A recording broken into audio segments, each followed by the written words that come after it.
السلام علیکم ورحمۃ اللہ وبرکاتہ۔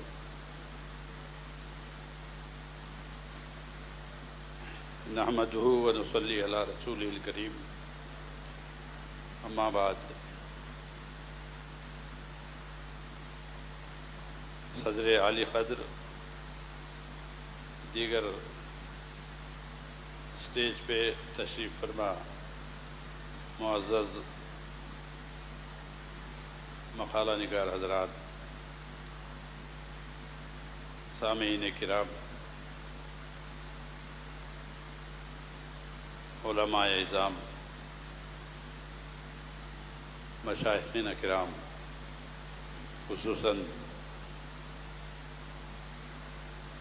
ہندوستان کی جان آن بان بیرسٹر اسد الدین اویسی حفظہ اللہ تعالی، میرے اس مقالے کا عنوان ہے تحریک آزادی میں جنوبی ہند کے مسلمانوں کا حصہ۔ عام طور پر صبح سے ہم نے جتنے مقالے سنے ہیں سبھی کا تعلق کسی نہ کسی حیثیت سے شمالی ہندوستان سے رہا ہے، اور یہی سمجھا جاتا ہے کہ تحریک آزادی میں زیادہ تر حصہ شمال ہی کا رہا، جنوب کا برائے نام ہی ہے۔ لیکن آپ میرا مقالہ سماعت فرمائیں گے تو پتہ چلے گا کہ جنوب میں کس قدر اور کس بلند حوصلے کے ساتھ تحریک آزادی میں علماء نے، معزز حضرات نے حصہ لیا۔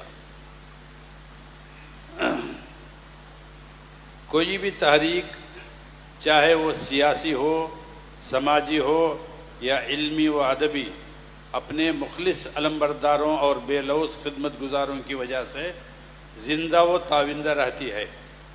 مخلص اور بے لوث ہونے کا مطلب یہی ہے کہ ان کا اپنا کوئی شخصی مفاد اس تحریک سے وابستہ نہ ہو، وہ بے غرض ہو کر اس تحریک کے لیے کار خیر کرتے رہیں۔ یہ مسلمہ حقیقت ہے کہ ہر تحریک اپنے بنیادی عنصر کے بغیر بے جان سی لگتی ہے۔ اس کا بنیادی عنصر اخلاص ہے، یہی روح تحریک ہے۔ تحریک سے وابستہ افراد میں جس قدر اخلاص کار فرما ہوگا اسی قدر اس کی عمر طویل ہوگی۔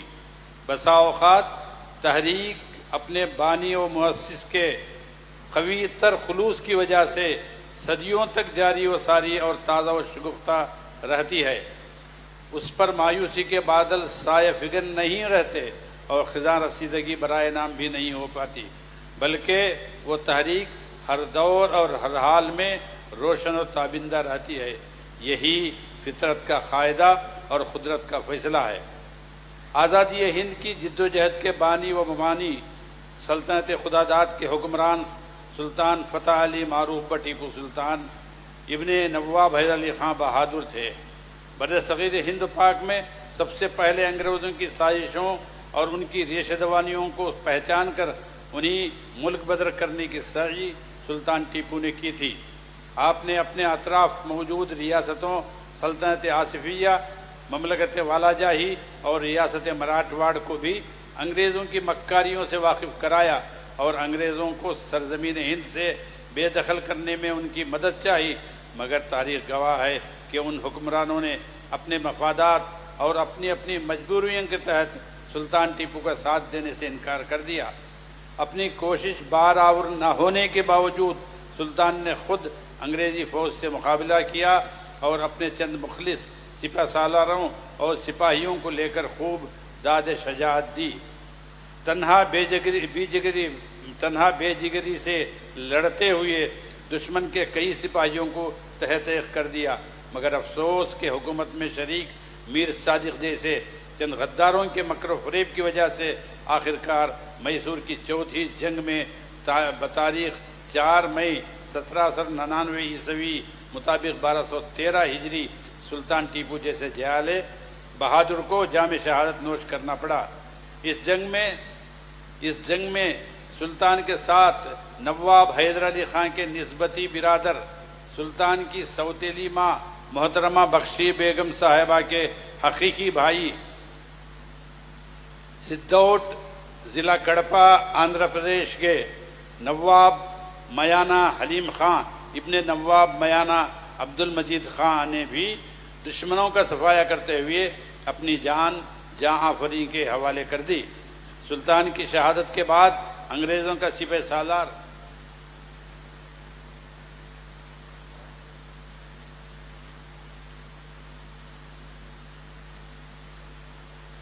جنرل ہیرس نے ناش کے سامنے کھڑے ہو کر پرمسرت لہجے میں کہا، آج ہندوستان ہمارا ہے۔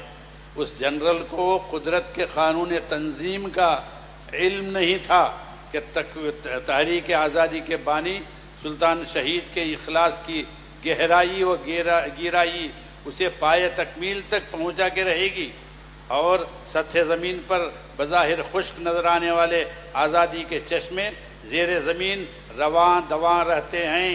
چنانچہ سلطان ٹیپو کی شہادت کے صرف 7 سال بعد ہی شہر ویلور کے سنگین قلعے میں، جہاں سلطان شہید کے خویش و اقارب محصور تھے، 10 جولائی 1806 عیسوی کو انگریزوں کے خلاف بغاوت وجود پذیر ہوئی۔ یہ تحریک آزادی کی جنگ سرنگ پہلی جنگ تھی جو ناموازگار حالات کی نظر ہو کر ناکام ہو گئی۔ ویلور یعنی ویلور میوٹنی مشہور زمانہ 1857 کی بغاوت سے 50 سال پیشتر رونما ہوئی تھی، جس میں 14 انگریز افسر، 115 سپاہی اور 350 ہندوستانی فوجی لقمے اجل بن گئے۔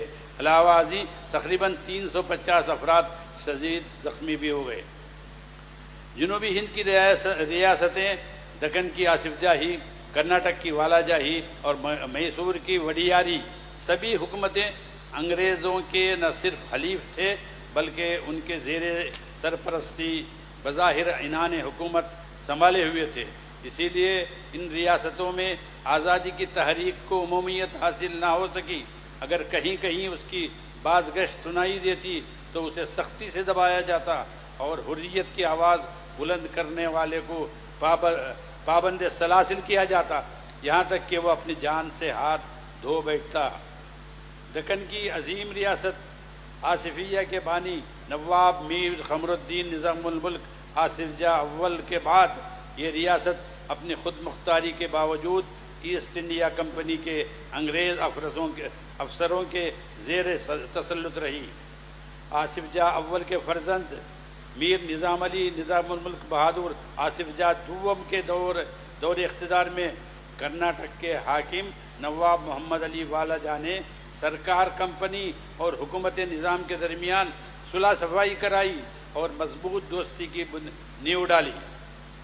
آپ کے بعد آپ کے دوسرے صاحبزادے نواب میر اکبر علی خان سکندر جاہ بہادر آصف جاہ سوم سریرائے سلطنت ہوئے۔ آپ کے دور میں انگریز حکومت سے تعلقات مزید مضبوط و مستحکم ہو گئے۔ اس وقت حیدرآباد میں ولیم فریزر برٹش حکومت کے نمائندے یعنی ریسیڈنٹ کی حیثیت سے خدمت انجام دے رہا تھا۔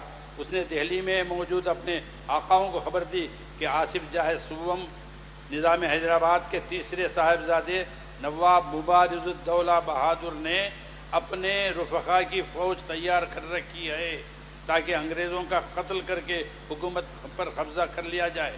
اس کی اطلاع آصف جاہ کو دے دی گئی۔ آپ نے فرزند کو سخت تنبیہ فرمائی اور تادیباً 1230 ہجری مطابق 1815 عیسوی میں مبارز الدولہ کو قلعہ محمد نگر بھیج دیا گیا۔ قلعے سے واپسی کے بعد مبارز الدولہ نے زور و شور سے بغاوت کی تیاریاں کا منصوبہ بنا لیا اور اپنے ساتھ حیدرآباد کے چند علماء کے علاوہ والی کرنول نواب غلام رسول خان کو بھی اس جد و جہد میں شامل کر لیا۔ نواب کرنول اپنے اقتدار کی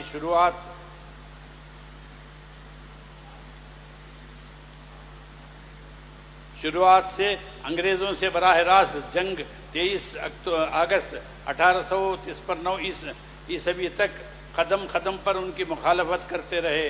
انگریز حکومت نے کرنول سے آپ کو بے دخل کرتے ہوئے ترچناپلی کے محبس میں قید کر دیا تھا، جہاں کرنول کے نواب غلام رسول خان کو کھانے میں زہر دے کر ہلاک کیا گیا۔ غلام رسول خان کی شہادت 12 جولائی 1840 عیسوی مطابق 1250 ہجری میں ہوئی۔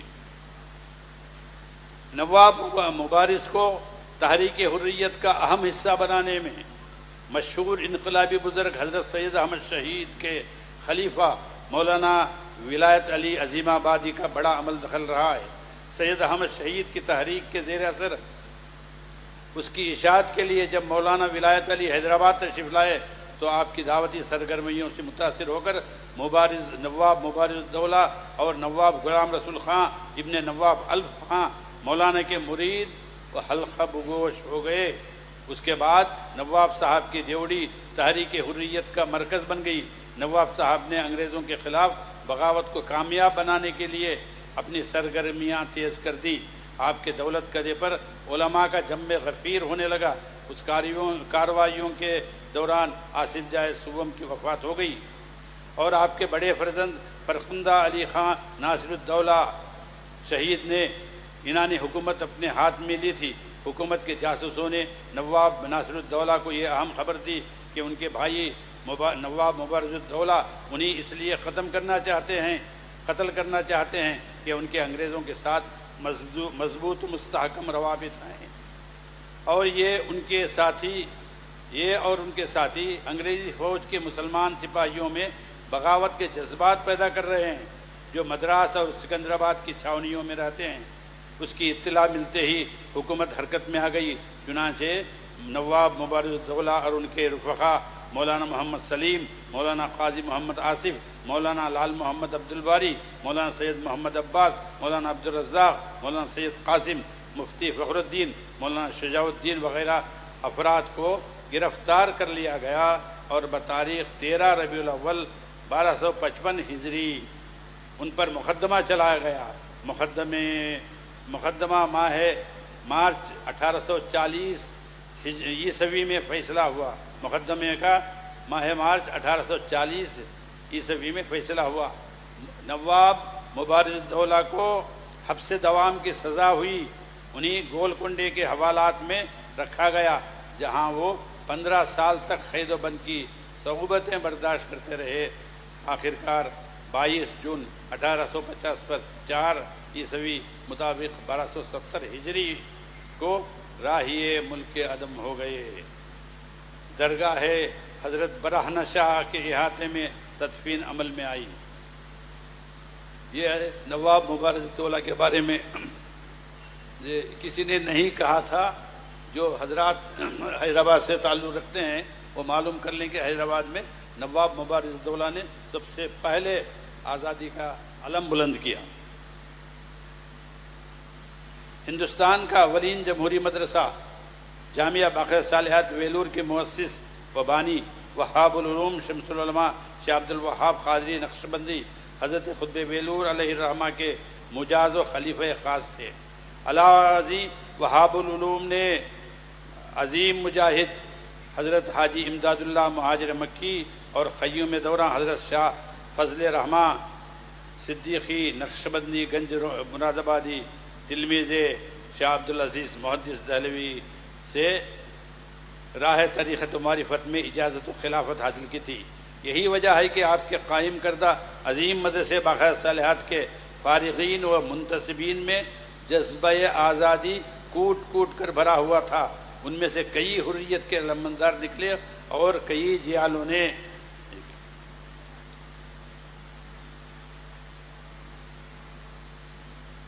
انگریزوں سے قلمی جہاد کیا۔ ان میں سے چند مجاہدین کے اسماء گرامی یہ ہیں: مولانا عبدالحمید باقوی، آپ نے مدرسے باقر صالحات ویلور سے 1906 عیسوی میں فراغت حاصل کی۔ مولانا عبدالمجید عربی اور تمل کے باکمال مصنف تھے۔ آپ نے 1940 میں مکمل قرآن مجید کا تمل زبان میں اولین ترجمہ کیا جو آج بھی مقبول و متداول ہے۔ آپ نے تحریک آزادی میں بڑھ چڑھ کر حصہ لیا اور تحریک ترک موالات اور تحریک خلافت میں شامل ہو کر نوجوانوں کی رہنمائی فرمائی۔ مدورئی میں راجا جی کی صدارت میں منعقدہ اجلاس میں 2 گھنٹوں تک پرجوش تقریر فرمائی۔ آپ نے یہ تحریک بھی چلائی کہ شادیوں میں دولہا کھدر کے کپڑے زیب تن کیے بغیر محفل نکاح میں حاضر ہوا تو اس کا نکاح نہیں پڑھایا جائے گا، کھدر کے کپڑے پہننا لازمی قرار دیا گیا۔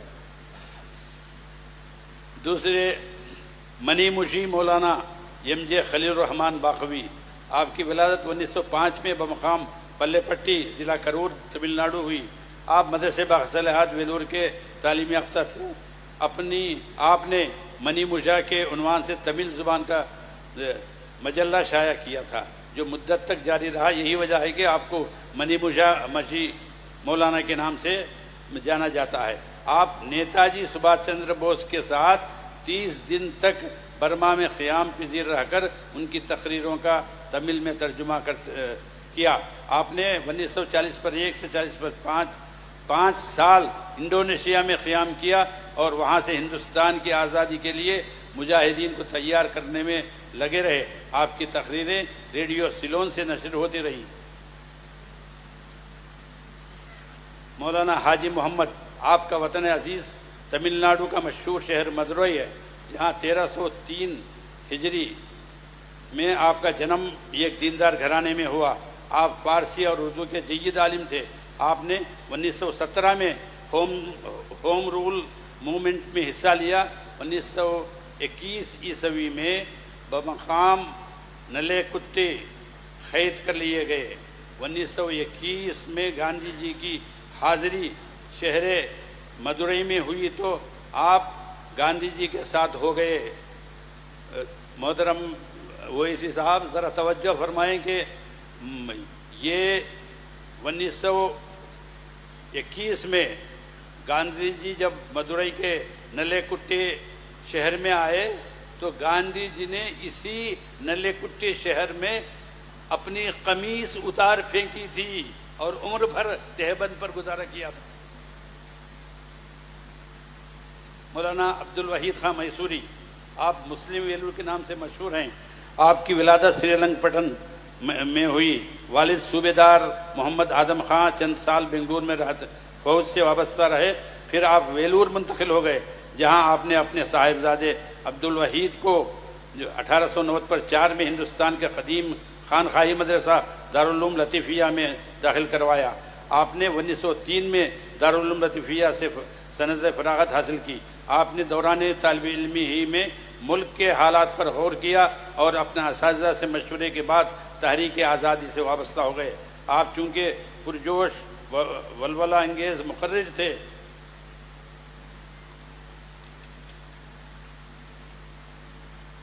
اس لیے بہت جلد آپ کی شہرت مسلم ویلوری کے نام سے سارے جنوب میں ہو گئی۔ آپ نے تمام جنوبی ہند کا دورہ کیا، ہر جگہ انگریزوں کے خلاف تقریر کرتے رہے، جس کی وجہ سے آپ کو بارہا حوالات کی نظر ہونا پڑا۔ آپ کی شہرت رفتہ رفتہ جنوب سے آگے بڑھ کر شمال میں پہنچی۔ آپ کی خود اعتمادی، مستقل مزاجی اور جوش بیانی سے ڈاکٹر مختار انصاری، حکیم اجمل خان، ڈاکٹر کچلو، مولانا حسرت موہانی وغیرہ اکابر آپ سے متاثر ہو گئے۔ نیتا جی سبھاش چندر بوس نے آپ کو جاپان اور انڈونیشیا کے دورے میں اپنے ساتھ رکھا۔ گاندھی جی، پنڈت نہرو، محمد علی جوہر، مولانا ابوالکلام آزاد سے آپ کے گہرے مراسم تھے۔ آپ نے 1940 میں میسور جیل میں 6 ماہ کی سزا کاٹی۔ ملک کی آزادی کے بعد میسور کے وزیر اعلیٰ کنگل ہنمنتیا کے اصرار پر آپ 6 سال کی مدت کے لیے MLC منتخب ہوئے۔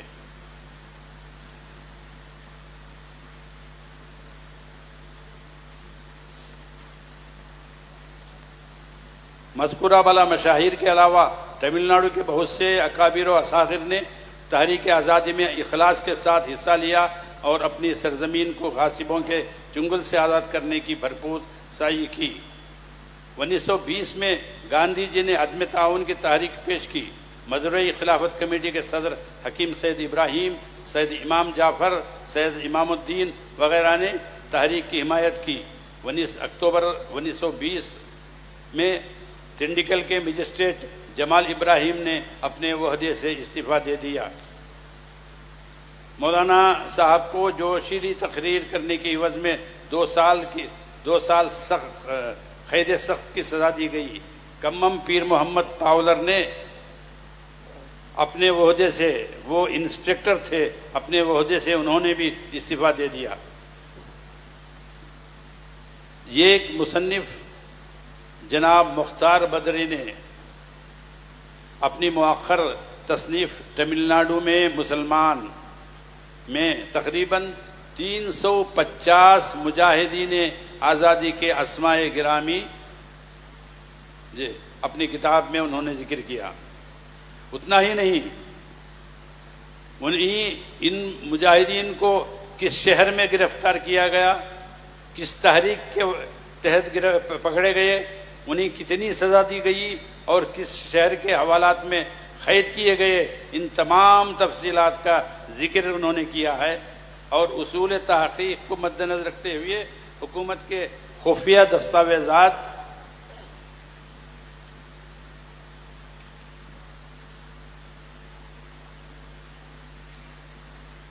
اور دیگر گیزیٹر آرکیوز اور قدیم تمل انگریزی کتابوں سے بھی مدد لی۔ یہاں چند مجاہدین کے نام مثال کے طور پر دیے جا رہے ہیں تاکہ قارئین کرام کو جنوبی ہند کے مسلمانوں کی تحریک آزادی میں شمولیت کا کسی قدر ایسا اندازہ ہو۔ مثال کے طور پر دیکھیے، 2-4 نام پڑھتا ہوں میں۔ چنئی پارک ٹاؤن میں یم عبدالجلال نبی کو انفرادی ستیہ گرہ کے الزام میں گرفتار کیا گیا، 1.5 سال کی سزا ہوئی اور بلاری جیل میں انہوں نے سزا کاٹی۔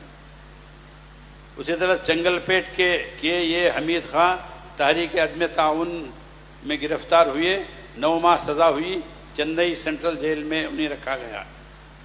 ایروڈ کے ٹی فقیر صاحب نمک ستیہ گرہ 1930 میں گرفتار ہوئے، 1 سال سزا ہوئی، کوئمبتور جیل میں رکھا گیا۔ اسی طرح دیوی پٹنم کے محمد اسماعیل انقلاب اگست میں گرفتار ہوئے، 7 ماہ کی سزا سنائی گئی، ویلور جیل میں رکھا گیا۔ بہرحال آزادی تحریک میں جنوبی ہند کے مردوں کے ساتھ مردوں کے دوش بدوش خواتین نے بھی حصہ لیا، جنوبی ہند کے خواتین نے بھی حصہ لیا۔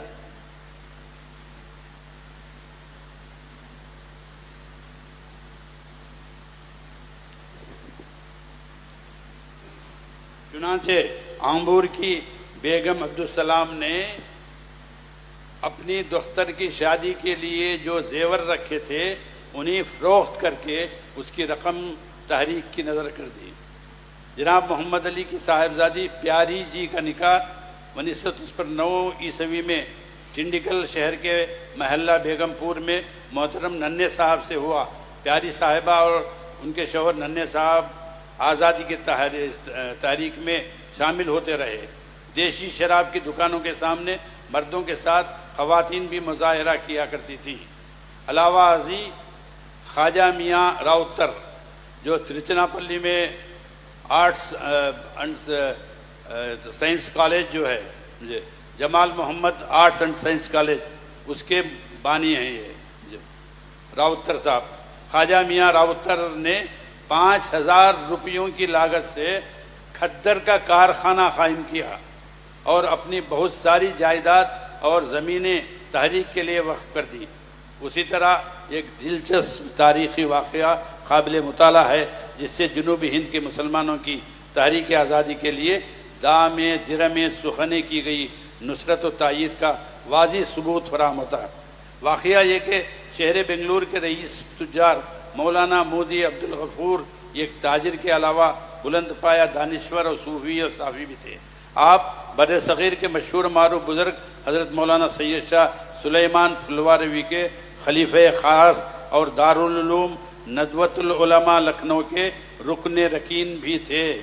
آپ نے تحریک خلافت میں بڑھ چڑھ کر نہ صرف حصہ لیا بلکہ کرناٹک میں اس تحریک کی قیادت بھی کی۔ آپ کے شخصی تعلقات گاندھی جی سے تھے۔ شاعر مشرق علامہ محمد اقبال سلطان ٹیپو شہید کی زیارت کے لیے تشریف لے جاتے ہوئے 9 جنوری 1929 عیسوی کی صبح بنگلور پہنچے تو علامہ اور ان کے رفقا کو مودی عبدالغفور صاحب کے بنگلے میں ٹھہرایا گیا تھا۔ گاندھی جی نے یہ واقعہ دیکھیے، گاندھی جی 1933 عیسوی میں تحریک آزادی کے اخراجات کے سلسلے میں تعاون کے لیے اپنے رفقائے کار جناب جواہر لال نہرو، جناب گوپال چاری اور جناب کامراج ناڈر کے ساتھ مودی عبدالغفور کی خدمت میں پہنچے تو اس وقت مودی صاحب شہر مدراس میں قیام پذیر تھے۔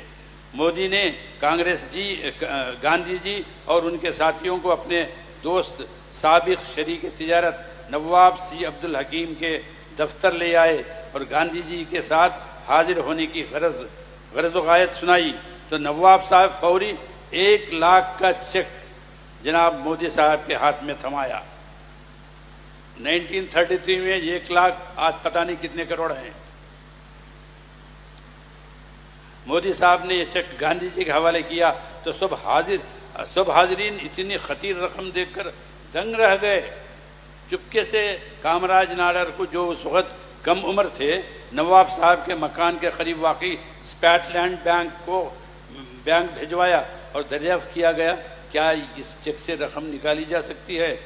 بینک سے ہاں میں جواب ملا تو سبھی تحریک کے ذمہ دار بے حد خوش ہوئے اور نواب صاحب جناب مودی عبدالغفور صاحب کا شکریہ ادا کرتے ہوئے رخصت ہوئے۔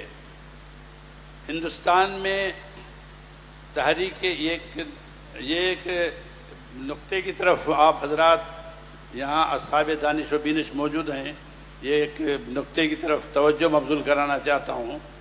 ہم تحریک آزادی کو 150 سال یا 200 سال گنواتے ہیں، حالانکہ دیکھیے کہ ہندوستان میں تحریک آزادی کی تاریخ کو اکثر اہل بینش اور اصحاب دانش نے صرف انگریزوں سے مجاملت مخالفت تک محدود رکھ چھوڑا ہے، جو صرف 150 سالہ تاریخ کا احاطہ کرتی ہے۔ حالانکہ آزادی ہند کی تاریخ واسکو ڈی گاما کے جہازوں کا بیڑا لے کر پورتگل سے نکل کر 904 ہجری مطابق 1498 عیسوی میں کیلیکٹ ملبار کے ساحل پر لنگر انداز ہونے اور باقاعدہ فوج کشی کرنے کے بعد سے شروع ہوتی ہے۔ اس زمانے میں موجود پرتگال کے بادشاہ امانوئل نے ہندوستان میں داخل ہونے کی غرض و غایت بتاتے ہوئے کہا کہ وہاں مسیحیت کو رواج دینا ہے، مسیحیت کی ہندوستان میں اشاعت کرنی ہے اور ہند کی دولت پر قبضہ کرنا ہے۔ چنانچہ ہو گیا یہ بس ایک پیراگراف بول لیجیے۔ چنانچہ پورچگل کے بادشاہ کی خواہش کے مطابق ان فرنگیوں نے ہند کے باشندوں پر بالخصوص مسلمانوں پر انتہائی ظلم و جبر کو روا رکھا اور ان کی جان مال اور ایمان کے خزاق بن گئے۔ مسجدوں کو مسمار کرنے، کشتیوں کو چھیننے، مصاحف و مقدس کتب کو جلانے لگے تھے۔